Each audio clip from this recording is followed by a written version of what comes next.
Bonjour et bienvenue dans cette vidéo avec le titre Votre voix compte et comment commencer à lui donner l'appréciation qu'elle mérite. Je m'appelle Agakura, je suis haute potentiel émotionnel et je suis coach et je pratique aussi la programmation neurolinguistique et je travaille avec les hautes potentiels émotionnels. Alors, j'ai une question pour vous. Est-ce que vous avez grandi dans un environnement où votre voix comptait?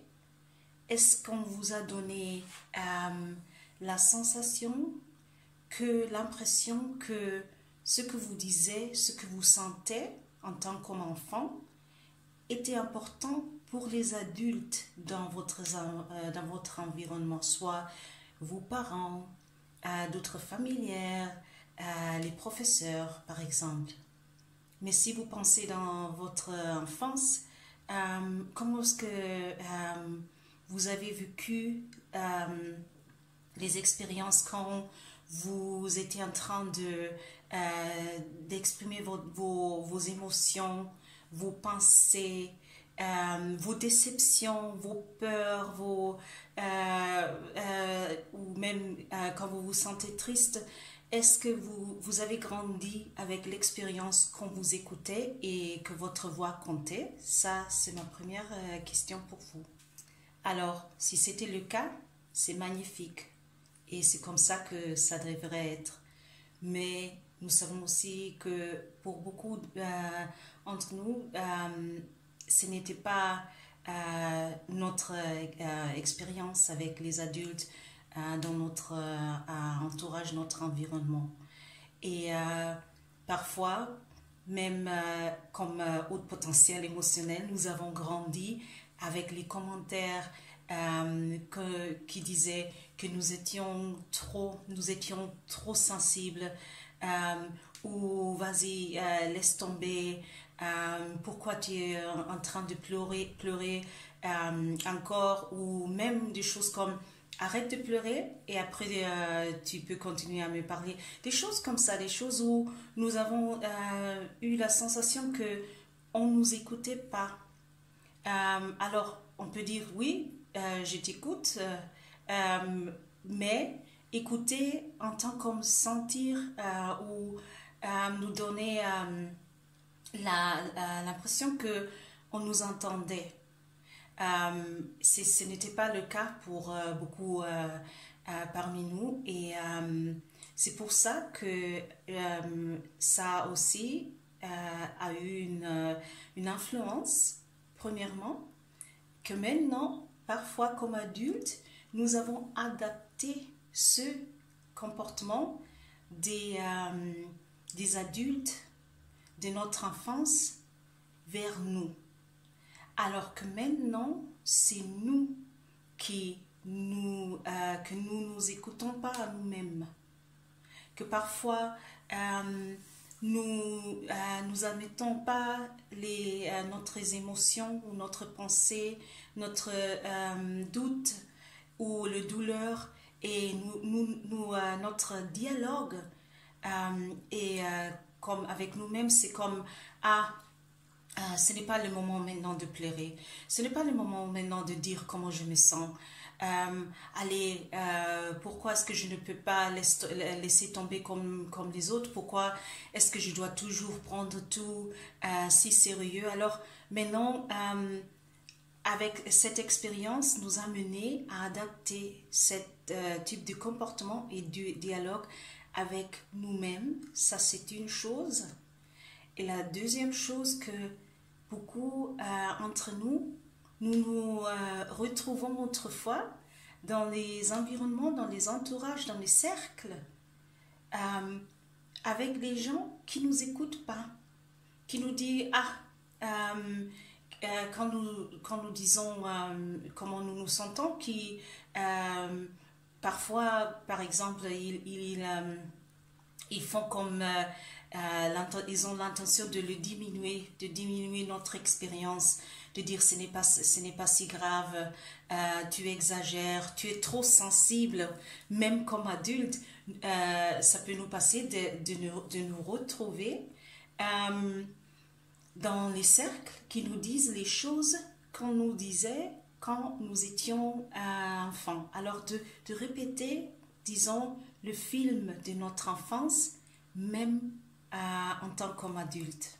Et alors, même si c'était des choses, des expériences de notre enfance qui nous ont blessés et même laissé des cicatrices que nous portons toujours, nous avons toujours dans notre cœur comme en tant qu'adultes, nous trouvons beaucoup de nous si nous n'arrêtons pas nous n'arrêtons pas le film, nous ne mettons pas en pause pour réfléchir, nous continuons avec ceux que nous connaissons.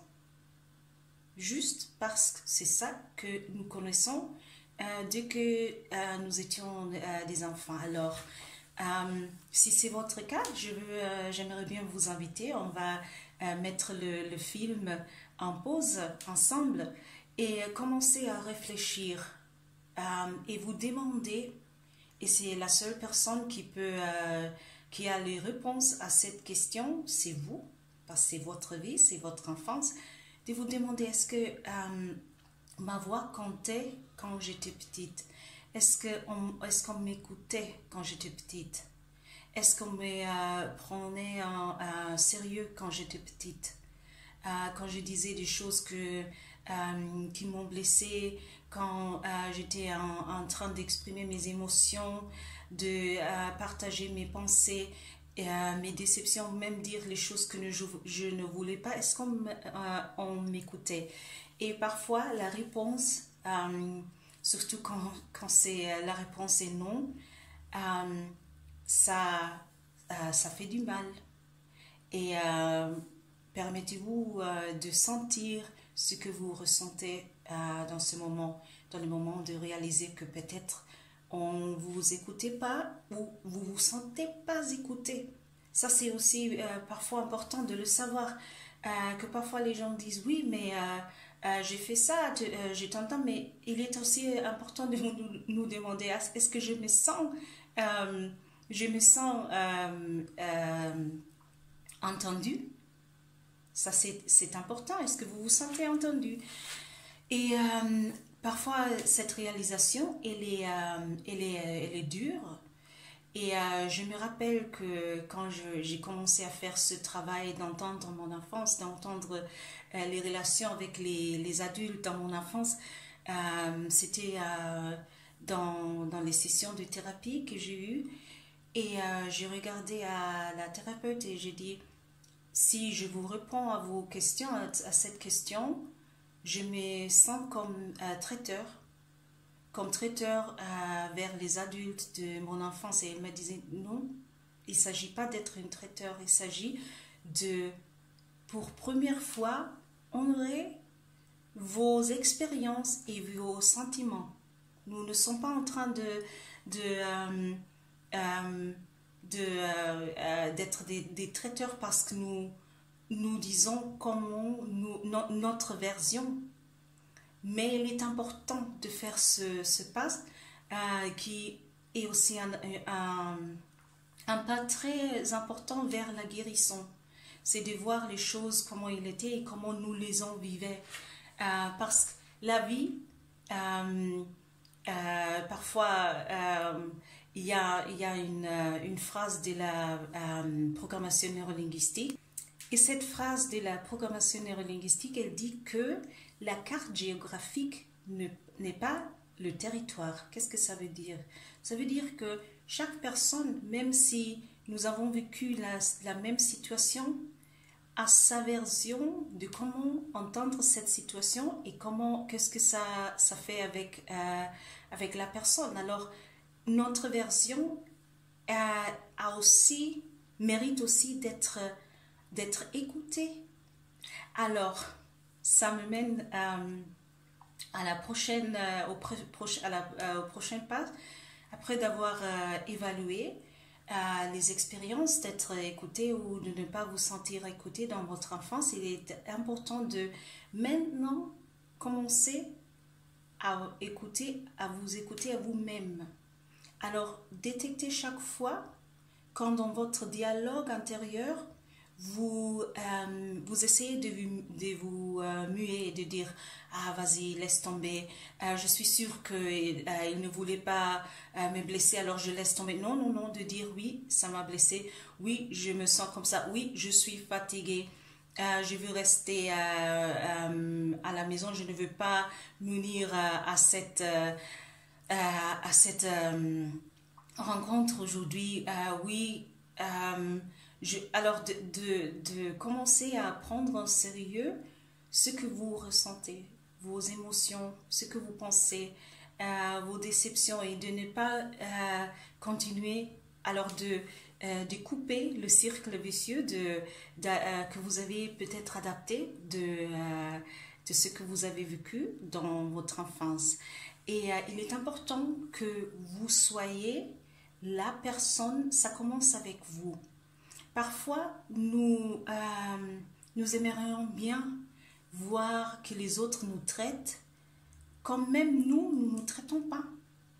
Alors, au lieu de dire pourquoi est-ce qu'ils ne m'entendaient pas, pourquoi est-ce qu'ils ne me respectent pas, pourquoi est-ce qu'ils ne m'écoutent pas, de commencer à vous demander mais est-ce que moi je me respecte, est-ce que moi je m'entends, est-ce que moi je m'écoute, et d'être la première personne de commencer cette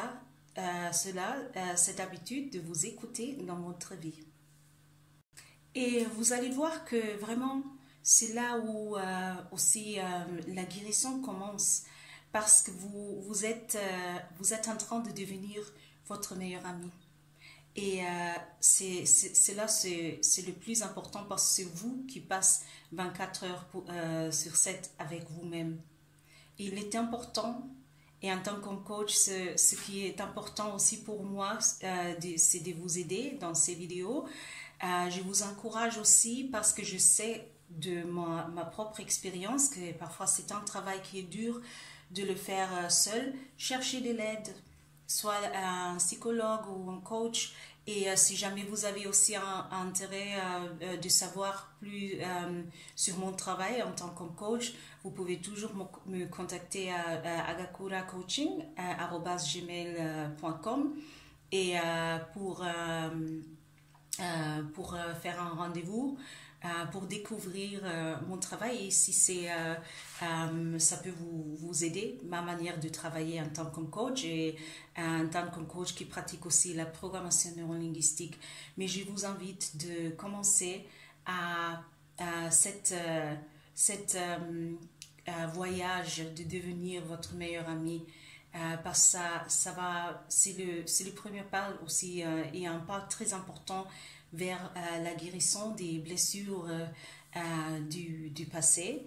Et j'espère que aussi avec ce travail que je fais avec ces vidéos, que ça vous aide, c'est une contribution vers votre voyage à la guérison, d'arriver chez vous, de vraiment dire je suis arrivé chez moi, et d'avoir la paix intérieure, et de vivre votre vie en joie, et de vraiment vivre la vie que vous voulez vivre, de laquelle vous rêvez, et même découvrir vos rêves. C'est ça aussi, parce que quand nous sommes dans cette voyage de la guérison, pour beaucoup de nous, c'est la première fois d'avoir un rencontre avec nous-mêmes, et de dire waouh, je ne savais pas que j'aimerais bien faire ça, je ne savais pas que j'ai ces rêves et tout ça. Aussi, je vous peux dire aussi que quand vous commencez à vous écouter, vous soyez chaque fois plus intolérant aux entours où on ne vous écoute pas. Et il y aura aussi là des changements, des dynamiques ou des changements des entours. Alors, quand je regarde comment mon entour a changé dans les dernières années, je dis oh, c'est incroyable, mais c'est grâce au travail, aux travaux que moi aussi, en tant que coach, j'ai fait avec la psychothérapie, et j'ai aussi travaillé en tant que coach, où c'était moi la personne qui a reçu le coaching. Et c'est pour ça que je vous encourage toujours de n'hésiter pas de chercher de l'aide. Alors, merci beaucoup et j'espère de vous revoir dans une de prochaines vidéos. Merci, au revoir.